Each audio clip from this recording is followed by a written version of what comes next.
Good evening, everyone. Welcome to NTD Tonight. I'm David Zhang. Here's a preview of some of today's top stories.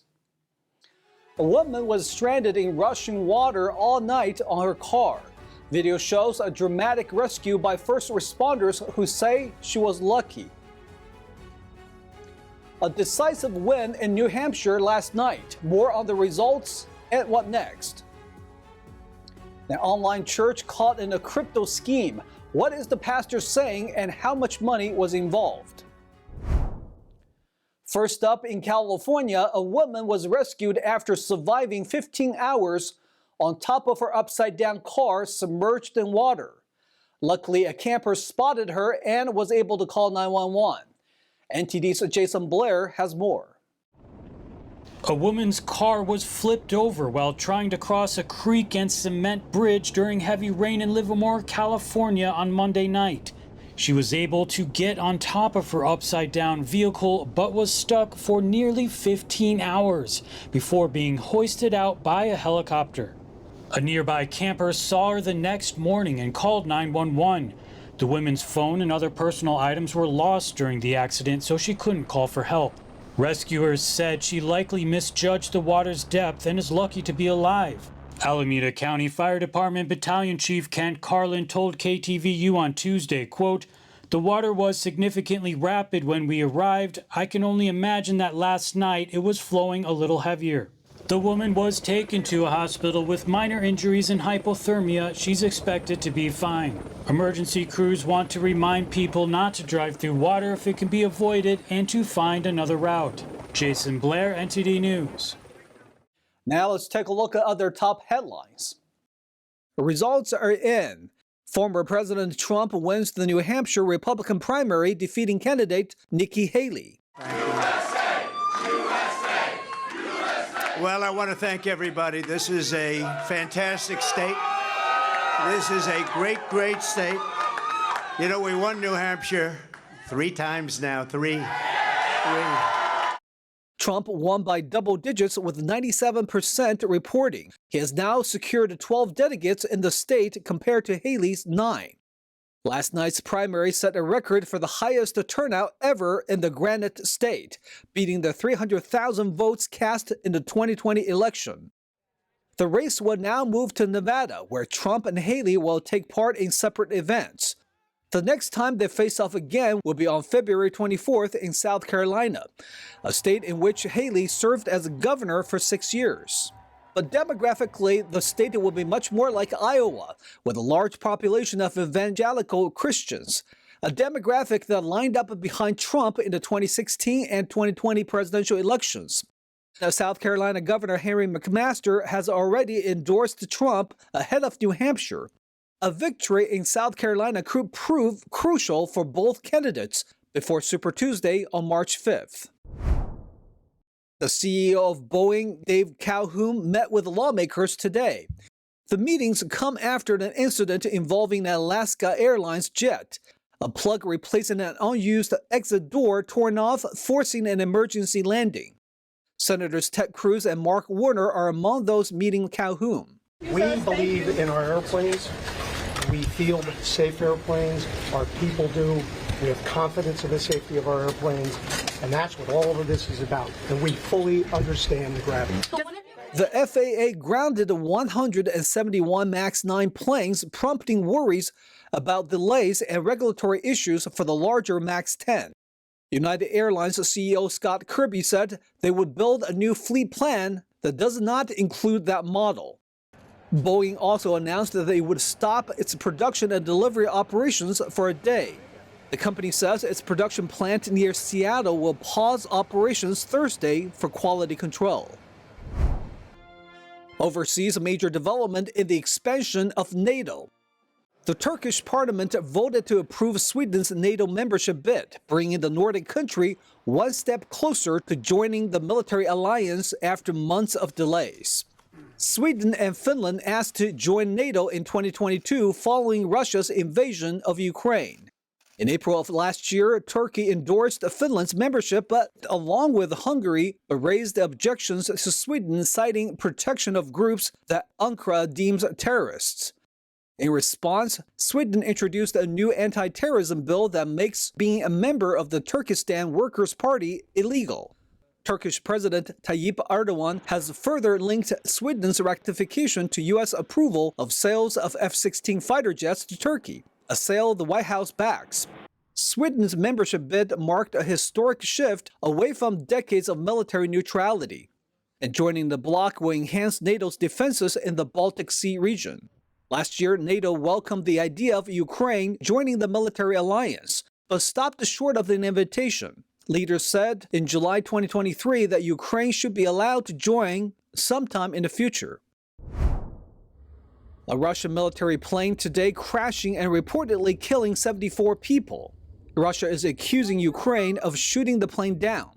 According to Kremlin, the plane was carrying 65 Ukrainian prisoners of war, who all died in the crash. They were allegedly being transported for a prisoner swap. Ukraine confirmed a prisoner swap was set to take place today, but said it was not happening at the moment. But Ukraine says it's still investigating the incident and cautioned against spreading unverified information. The cause of the crash is still unclear at this time. Russia's foreign minister has requested an emergency United Nations Security Council meeting over the incident.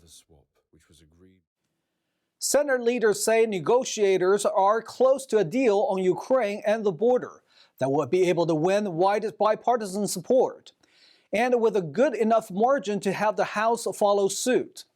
Senators say negotiations have turned to funding border policy changes. NTD's Jeremy Sandberg has the latest on the holdup. Now this work is not easy. Senate Majority Leader Chuck Schumer said negotiators have reached a pivotal stretch on a deal that could gain enough GOP votes to replenish aid for Ukraine. The Democratic leader criticized MAGA Republicans for the holdup. Many of these MAGA Republicans are taking their cues from Donald Trump directly. Lead GOP negotiator Senator James Lankford said Tuesday there certainly will not be a vote this week. Lankford says many issues still need to be worked out, but is very hopeful the text will be out sometime this week. President Biden is requesting $110 billion from Congress. The measure includes military aid for Israel and Ukraine, support and deterrence in the Asian Pacific, and overhauls to immigration. A core group of negotiators has been working for nearly 2 months on changes to border and immigration policy.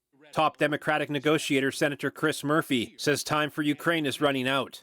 Reports suggest that on some days, Ukraine is firing 1/4 to 1/2 the number of rounds that the Russian military is. That is a recipe for disaster. Murphy says there's no reason to wait weeks to get the bill on the floor. He wants to see a bipartisan effort over the next few days. We have been at these negotiations for 4 months. We are at the finish line. Meanwhile, the U.S. came empty-handed for the first time as host of a 50-nation monthly meeting made up of allies that support Ukraine. The group was established by Defense Secretary Lloyd Austin in 2022. Austin urged the group to dig deep to provide Ukraine with more air defense systems and interceptors until Congress approves more aid. Jeremy Sandberg, NTD News. A Colorado pastor for an online church is accused of a multi-million-dollar crypto scheme. He claims, quote, "The Lord helped him orchestrate the venture." Colorado's Securities Commissioner filed civil fraud charges against Eli Regalado and his wife Caitlin Regalado. The Denver couple allegedly targeted the Christian community and told followers that God would make them rich if they invested in a cryptocurrency he created called Index Coin. According to the complaint filed on January 16th, investigators found that from June 2022 to April 2023, Index Coin raised about $3.2 million from more than 300 people who invested in the, quote, essentially worthless currency. Investigators said the Regalados ran a cryptocurrency marketplace called the Kingdom Wealth Exchange. They used at least $1.3 million of those funds to support a lavish lifestyle that included tens of thousands of dollars spent on vacations, jewelry, luxury handbags, cosmetic dentistry, clothes, and home renovations. The two, who shut down the exchange on November 1st, also are accused of using some of the money to finance the purchase of a Range Rover. NTD reached out to Index Coin and Eli Regalado for a comment, but did not hear back by airtime. In a video statement to his followers last week, Eli Regalado confirmed the pocketed money and that God is going to work a miracle in the financial sector. He's going to bring a miracle to Index Coin. Everyone that has come in for money is going to be able to receive money back. According to investigators, the church is operated from the couple's house, their recreational vehicle, and their vacation destinations. The couple are the only two employees. The Regalados, who had no previous experience selling cryptocurrency, are accused of violating the anti-fraud, licensing, and registration provisions of the Colorado Securities Act. They are set to appear in court on January 29th. We'll take a short break now, everybody, but here's a look at what we have for you when we come back. A manhunt is underway in Arkansas. 2 inmates are on the run after escaping prison. Alabama prepares to use a new method of execution. More on the debate surrounding the new death penalty. New changes to Netflix advertising strategy. The streaming giant also plans to join the world of live sports coverage. Those stories and more coming up on NTD Tonight.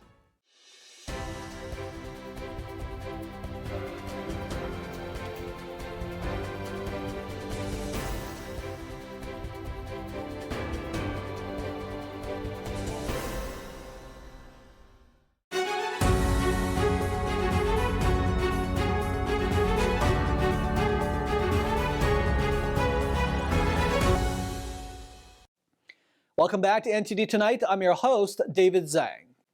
A manhunt is underway for 2 inmates who escaped an Arkansas detention center this week, including a capital murder suspect. NTD's Christina Corona has more on the story. According to the Jefferson County Sheriff's Office, Noah Roush, 22, and Jatonia Bryant, 23, were discovered to be missing from the Dub Brassel Adult Detention Center in Pine Bluff, Arkansas, Monday. Major John Bean told Fox News Digital they were able to get out through the shower area by making a hole through the ceiling, and then once making their way through that hole, they made a hole in the roof of our facility and got out through there. The Sheriff's Office warned that the 2 inmates are deemed dangerous and only law enforcement should engage with them. Roush was held at the center on probable charges of residential burglary and theft of property and was additionally a suspect in a homicide. Roush is described as a white male who was 6 feet 2 inches tall, weighing approximately 180 pounds, and having a scar on the right side of his head. Bryant was being detained on probable cause for capital murder. He is described as a black male who was 5 feet 11 inches tall, weighing around 145 pounds. Anyone with information on their whereabouts are urged to call the Jefferson County Sheriff's Office. Christina Corona, NTD News. Alabama is preparing to use a new method of execution, nitrogen gas. The state is planning to use it on an inmate who survived his first death sentence. Kenneth Eugene Smith is scheduled to be put to death Thursday by nitrogen hypoxia. This would be the first new method of execution since lethal injection was introduced in 1982. Smith's attorneys say that he is at risk for seizures, strokes, potentially choking to death on his own vomit, and a prolonged execution that could leave him in a vegetative state instead of killing him. By forcing the inmate to breathe pure nitrogen, he or she would be deprived of oxygen needed to maintain bodily functions. The state intends to strap Smith to a gurney in the execution chamber at home and prison and place an industrial-grade respirator face mask over his face from approximately his forehead to chin. The warden will then activate what the state is calling a nitrogen hypoxia system that will replace breathing air supplied through the mask with pure nitrogen gas, causing Smith to die from lack of oxygen. The Alabama Attorney General's office told a panel of federal judges that this will be the most painless and humane execution method developed by man. But critics say the never-used method of execution is like human experimentation. A Vatican-affiliated Catholic charity made an urgent appeal Tuesday to the state of Alabama to stop the execution, saying the method is barbarous and uncivilized and would bring indelible shame to the state. The execution in Alabama, if it happens, will set a new standard of the lowering level of humanity for the whole world, not just for Alabama. it is killing frenzy, killing fury. Smith was one of 2 men convicted who were paid to murder a preacher's wife in 1988. Prosecutors said the preacher paid $1,000 each to Smith and the other man to have her killed. The couple were deeply in debt and the husband wanted to collect insurance money. Alabama attempted to execute Smith in 2022 by lethal injection, but failed. The question of whether the execution can proceed will end up before the U.S. Supreme Court. There are several protests scheduled outside the Alabama Capitol, but the state intends to proceed on Thursday night. I think it is the litmus test for the level of civilization in our world today. If prevails a culture of death or a culture of life. It is not just about the life or death of Kenneth Smith. It is about where the world stands now. In 2018, Alabama, Oklahoma, and Mississippi authorized the use of nitrogen gas to execute prisoners, but no state has used it to carry out a death sentence yet. Some states are looking for new ways to execute inmates because the drugs used in lethal injections are increasingly difficult to find. Ford is issuing a recall for nearly 2 million Explorer SUVs in the U.S. NTD's Christina Corona has more on the update. Ford is recalling 1.9 million Explorer SUVs due to a potential issue where the pillar trim, located near the windshields, can fly off and pose a hazard to other drivers. According to the National Highway Traffic Safety Administration, the A-pillar trim retention clips may not be properly engaged, allowing the trim to detach. This can become a road hazard and increase the risk of a crash. The recalls are for Explorers from 2011 through the 2019 models. Ford said in a statement that it anticipates only 5% of the recalled Explorers to experience the affected problem. Owners are urged to reach out to dealers for inspection once the necessary parts are available. Dealers will inspect and replace the A-pillar trim as necessary, free of charge. Owners will be notified starting March 13th. Christina Corona, NTD News. Netflix removes its basic ad-free subscription. It also plans to stream live sports. How would this affect pricing and features available to customers? NTD's Stephanie Sakal reports. In the Q4 earnings interview, co-CEO Greg Peters emphasized the strategic advantages of Netflix ad-supported tiers over the basic plan. Peters says the standard with ads plan offers customers enhanced features at a more affordable price. Despite the expectation that advertising will take several years to significantly contribute to revenue, Netflix says it remains dedicated to expanding its reach and refining ad targeting. Peters also said they thought about putting ads by default like Amazon, but decided not to keep Netflix ad-free for members who don't want them. Netflix ad-free plans include the standard and premium. People currently on the basic plan can remain on that plan until their plan is changed or account is canceled. Ad-supported plans are now accessible in various countries, priced at $6.99 per month in the U.S., which is less than half the cost of the standard plan. Netflix will continue with occasional price increases, emphasizing that these adjustments contribute to ongoing investments in service improvement and overall growth. And Netflix on Tuesday said it plans to buy rights to WWE Raw for live streaming of World Wrestling matches. The $5 billion deal will be paid out over 10 years and could allow the streaming giant to compete in live sports coverage. Stephanie Sakal, NTD News. Speaking of sports, 2 young Venezuelan baseball talents scored multi-million-dollar contracts with MLB teams. The 2 teams are set to join the Atlanta Braves and the New York Mets. NTD's Stephanie Sakal has the story. Venezuelan teenagers Jose Perdomo and Giovanni Rodriguez recently signed high-value contracts with U.S. Major League Baseball teams, the Atlanta Braves and the New York Mets. Both only 17 years old, they received $1 million bonuses, with Perdomo's bonus from the Braves amounting to around $5 million and Rodriguez securing approximately $2.8 million from the Mets.